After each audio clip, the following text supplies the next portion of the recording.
If you're a buyer nearing the end of your home buying process, you're probably excited, finally going to be getting the keys to your new home. But first, there's one last thing you will want to do. Hi, I'm Lisa Romero with Echelon Realty and Equity Advantage.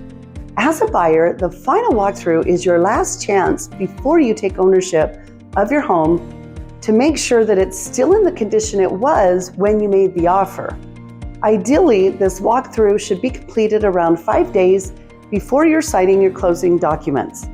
You will want to be present with your agent, and you will walk the property both inside and out to make sure no new maintenance issues have come up and that all of the agreed items to be repaired have been completed.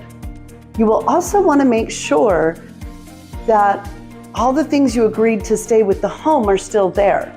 The last thing you want to see is an empty space where the refrigerator was supposed to be. Now, this walkthrough shouldn't take longer than 30 minutes, and the seller shouldn't be present. If you do encounter any issues, your agent will need to communicate with the listing agent to get these issues resolved before the loan funds and the property closes. Problems emerging through the final walkthrough are rare, but they do happen occasionally.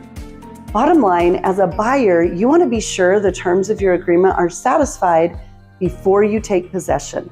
Working with a knowledgeable agent can help you navigate this part of the transaction, and it will benefit you down the road with your investment. Now, if you're a buyer looking to purchase, please reach out to me. I can give you an in-depth analysis on inventory, pricing, and we can determine what your next steps should be. Lisa Romero with Echelon Realty and Equity Advantage, where doing the right thing for my clients comes naturally.